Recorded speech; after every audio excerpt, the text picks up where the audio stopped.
Miki, você costuma usar IA para auxiliar nos estudos do trabalho? Sim. Fiquei sabendo que te emburrece ao longo do tempo e fiquei com dúvida de continuar usando. Sim. Inclusive, ótimo, ótimo. Eu tinha anotado para falar sobre isso aqui, ó. Ainda bem que você falou. Eu coloquei essa pergunta pra gente poder conversar um pouquinho. E se encaixa muito com o que o Elder falou ali no chat. Um dev júnior que usa IA, ChatGPT, Cursor, pra codar tudo. Essa pessoa, ela tem futuro? 20% de vocês acredita que a pessoa tem. Que quem não usar vai ficar pra trás.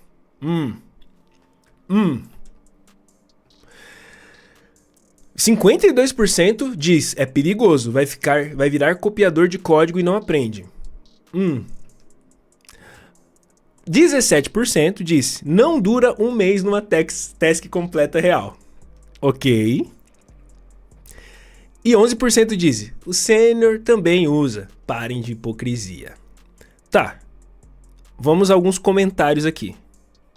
O problema não é usar IA para gerar o código, e sim não ler o que foi gerado e tentar entender. Não importa se é júnior ou sênior. Se não ler e entender, já está no erro. Ó, que pensamento bacana que o Frike aqui colocou pra gente. Você está usando a IA para gerar o seu código, para estudar, pensa para estudar, para gerar o código, tanto faz. Você não está lendo sobre o que foi gerado no código, você não está se questionando sobre aquilo, você não está tentando entender o que foi feito ali, provavelmente, não importa o seu nível, você vai estar emburrecendo. Por quê? Vou dar um passinho atrás no que a gente falou aqui. Você está no aprendizado passivo. Você está lendo alguma coisa. Vamos supor que a IA gerou também o áudio, porque Notebook LM pode gerar o áudio, por exemplo. A IA está te respondendo as coisas, mas você não está aplicando o princípio de ativar o seu cérebro. Você não está aplicando a metodologia PARE, a metodologia do MIT. Você não está se perguntando sobre aquilo, você não está anotando mais nada, né? Nem precisa, a IA já escreveu tudo ali para você. Por que você vai anotar? Por que você vai codar? Você não está revisando? Você só está aceitando tudo ali? Você não parou para se explicar, para debater, para conversar, para ensinar? Você não fez nada disso. Muito menos parou para voltar naquele assunto, esperar um dia. Você não fez nada disso.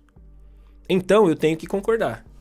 Se você só está usando para gerar o código, para gerar o seu conteúdo ali, que você precisa estudar, etc., e está lendo só sobre aquilo, já, sem ser a IA, se você faz isso há 20 anos, né? Passou há 20 anos atrás você estava estudando, aí é só para quem é velhão igual eu, e você estava estudando de maneira passiva, é igual. Seu cérebro ele não está entrando num local de atividade onde você está extraindo dele o melhor, que é esse pensamento crítico. Esse pensamento, fazê-lo pensar. Você não está fazendo pensar. Você está fazendo ele só receber a informação, e essa informação recebida ela não é mantida. Ela não é mantida, ela só é mantida se ficar forte ali. Aí o André, que tá aí na live também, falou, ó, tenho procurado evitar para não ficar dependente disso e usar mais o raciocínio para forçar o aprendizado. Ponto. Ok? Olha só. Eu não vou dar minha opinião final. Aqui eu quero primeiro entender a opinião de vocês, inclusive se vocês quiserem escrever no chat, pode escrever também. Eu quero a opinião. Agora, se você não usar, vai ficar para trás, ou se você vai virar um copiador de código, se você não vai durar um mês na task, se você vai usar o que ele está dizendo aqui, o André está dizendo, e eu preciso reforçar não fique dependente a ponto de o seu raciocínio não trabalhar. Se você quiser evitar um tempo, eu vejo pessoas fazendo isso, tentando fazer um detox de IA. Olha só que ponto chegamos. Detox de IA. Cara, a que ponto chegamos? Para quê? Para que ela possa usar o cérebro dela um pouquinho mais.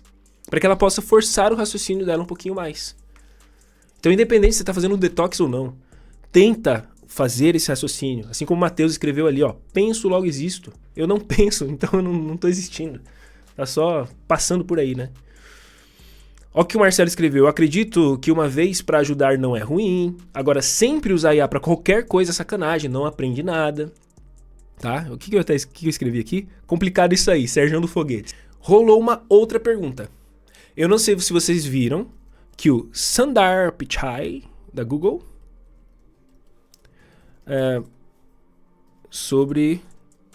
ele falou aqui sobre vibe coding mais divertido. Ó, vibe coding mais divertido.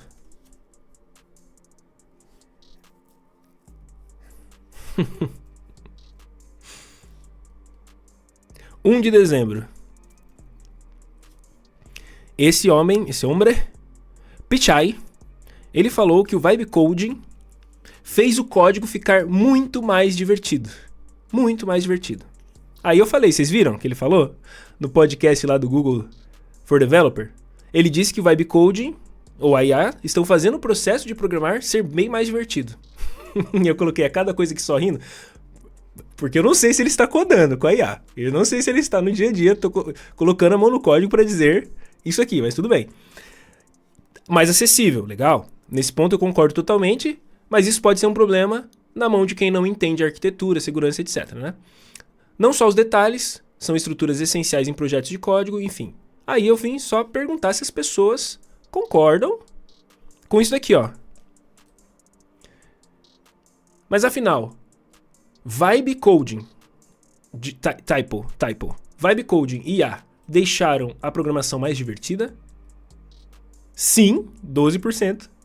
Às vezes 47%, não 42%. Gente, a maioria de nós não acreditamos que vibe codar com IA é mais divertido. Alguns comentários.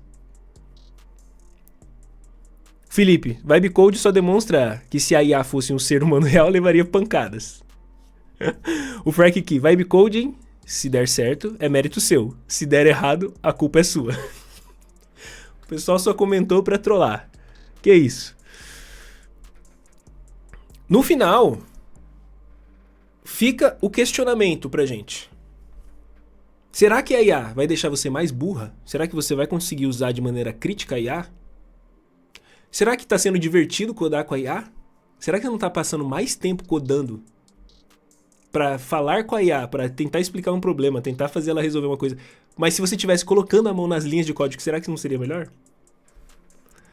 Aqui ainda tem uma... No LinkedIn, eu soltei isso daqui, eu vi um comentário legal. Que a maioria também tá no às vezes e não. De 327 votos, tá? A maioria de vocês também. Acho mais prazeroso codar na mão, disse o Rafa. Reconheço que em alguns momentos é divertido. Eu também reconheço, porque tem uns prompts, tem umas respostas que a IA coloca às vezes que eu acho bem legal. Coisas que eu não pensaria e ela colocou de outra maneira, de outra perspectiva. Eu gostei. Tá? Agiliza alguns pontos, a maioria do tempo você está revisando e corrigindo manualmente, né, Tiagão? E revisar código, se você já está codando ele ali, já está no calor ali codando, a sua revisão final para mandar para mandar um Git ali, a sua PR, ela está um pouquinho mais simples. Porém, se você está revisando o código de outro colega, no final do dia dá no mesmo, inclusive até IA que faz a revisão de código, né? Code Rabbit. Se você não conhece, é uma IA que a galera tem usado de maneira profissional e é interessante porque ela, assim que você criar a sua PR ali, explicar tudo certinho, ela vai passar pela sua PR e ela vai vir trazendo um sumário, ela vai trazer para você gráficos sobre o que foi feito ali, detalhados, isso aqui que eu gosto muito, é o diagrama de sequência que ela sempre adiciona ali, detalhado do que foi feito. Então, essa ferramenta, por exemplo, pode participar do seu dia a dia e ela é um passo a mais ainda na questão de revisão de código. Ok? A Laila falou ali, né? Pode agilizar, mas com certeza ajuda muito. Porém, a parte de diversão eu preferia quando eu tinha que fazer na unha. Né? Inclusive, sofrendo com CSS estilizado, que travava e tirava do sério. Sei que não são todos que gostavam de codar por hobby, né? Mas isso realmente carregava minha energia. E eu sinto que essa ideia de você... É uma dopamina diferente que ela fica acontecendo ali, né? Vai soltando uma dopamina de uma maneira diferente. Eu acho interessante isso. Por quê? Porque você está pilhado para resolver o problema, você está querendo resolver aquele problema. Quando ele é resolvido, você está ali ansioso, ansiosa, está desesperado, meu Deus, esse problema eu não consigo resolver. E quando você consegue resolver, vem uma dopamina muito boa, muito saudável, não é uma dopamina rápida e barata. Acho que é por isso que é legal, né? E o Fábio falou, o tema é excelente, eu acho que pode ser divertido, mas fica melhor quando se tem a base.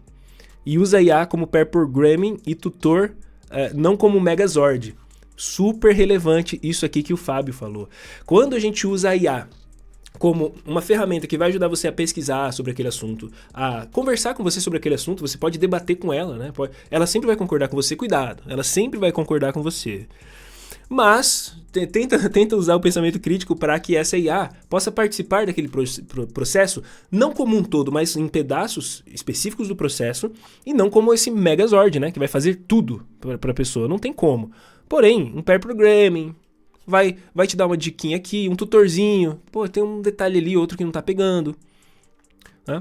Ó, pra quem não sabe, sim. E pra quem sabe, não.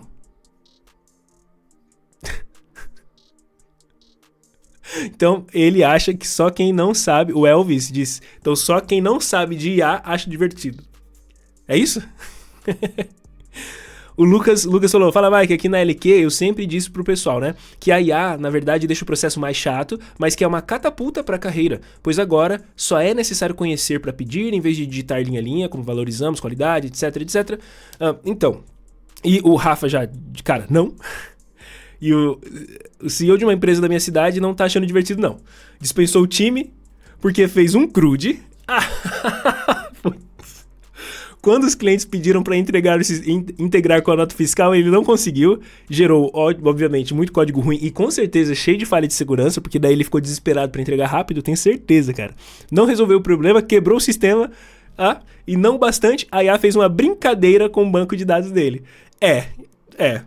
E o Arthur falou, me salva muito estresse às vezes com erros que passam batidos. Realmente, cara. Ontem eu tava com um problemaço que era uma aspa que ficou perdida no meio de um monte de código e eu não encontrava o erro. E eu já tinha procurado, eu já tinha revisado. Eu falei, cara, como que eu sou velho? Eu estou indo no Google pesquisar. Pera aí. Aí eu joguei pra IA, a IA respondeu. Em 30 segundos ela encontrou a aspa ali e falou, cara, você tem uma aspa ali. Já pensou em tirar ela? Eu falei, não. Eu fiquei no Google achando que era outro problema. Não, cara, era só uma aspa.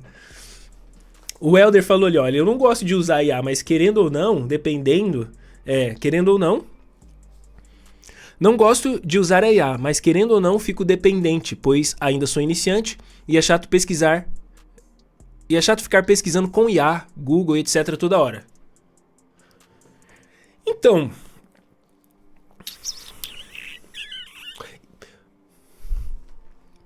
preciso saber mais sobre isso.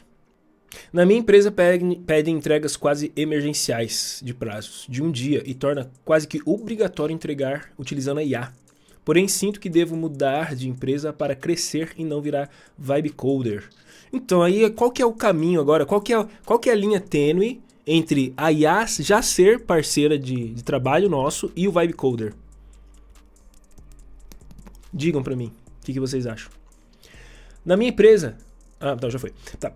Uma vez peguei para fazer um projeto em Electron, só usando a IA. Isso antes de existir o termo Vibe Coding. Depois de um tempo, nem eu entendia mais o código do projeto. Isso aqui é raro, mas acontece sempre. IA é ferramenta. Quem vira escravo de ferramenta, ao invés de só usar para alcançar o objetivo, não tem como evoluir. Brabo.